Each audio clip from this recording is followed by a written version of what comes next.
I'm Kevin Price with The Price of Business on Business Talk 1110 AM, KTEK, Bloomberg's home in Houston, Texas, and with USDailyReview.com, the national news website. We're here with a great company that's called Sitters Etc. Getting to spend some time here with the founder of it, Beau Brothers, and he's going to tell us a little bit about his story. You know, demographically, 1/3 of all Americans now are baby boomers, and then there's another huge chunk that are older than that. And so demographically, what you do seems to make a lot of sense. Tell us a little bit exactly what you do and then your personal story. Well, thanks, Kevin, for having me on, for one. My name is Beau Brothers. I started this business as I was a cotton farmer in Arkansas. We were having some issues with my grandmother to where she needed a little care per day. When we got to the 24-hour care, the company we were using, that's when the services just went downhill real quick. It was more of a burden on our family than it was a help to our family. So if a caregiver didn't show up at 7:30 at night, I mean, a family member would just have to drop everything they were doing and go over and take care of her. The year that she did pass away, me and my dad were sitting around that December and thinking about that process and just thought we could be better providers of in-home care than they were. So that January, 12 years ago, this past month, I went out to Nashville, Tennessee and said, I'm going to do this based on two things.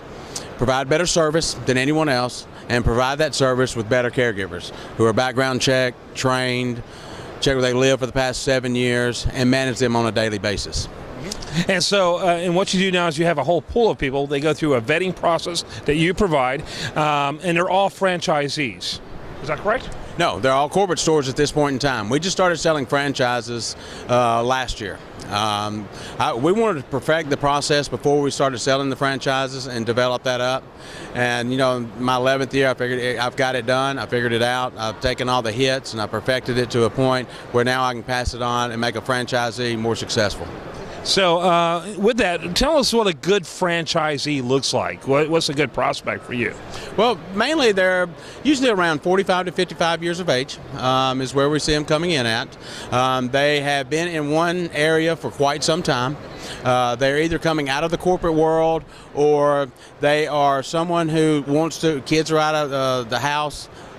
It's a mom who wants to go back and get back into the workforce, start doing something, don't want to get into the corporate world, and just, really cares about a person and individuals.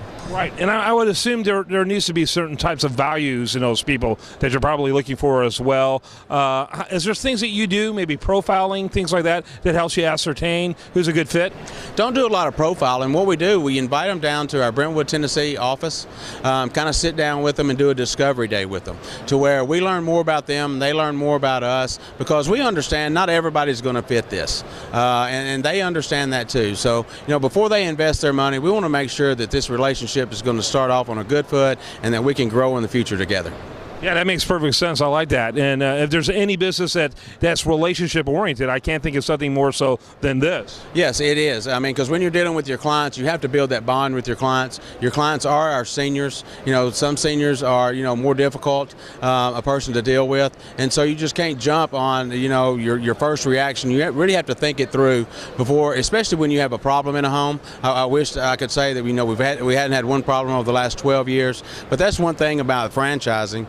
Is, it's not only telling the franchisee what they need to do to succeed, but it's also, preparing them when something goes wrong, how to react to that problem.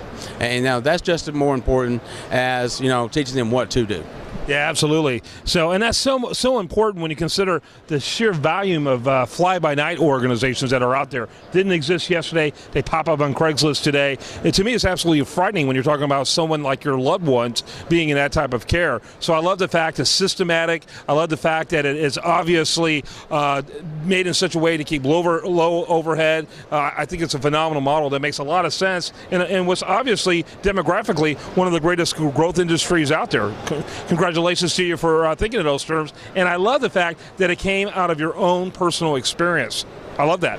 Yeah, and and we got into this business to provide care to individuals. Companies you see out there, in this same non-medical field, you'll see they started out and their main business was to sell franchises. But since we provided the care over, for 12 years, we feel like we've got our package developed, and really for a franchisee to succeed. All All right, thanks so much. Beau Brothers has been our guest. Beau knows, obviously, sitters. Glad to be with you today. I'm with The Price of Business on Business Talk 1110 AM KTEK and with USDataReview.com, the national news website.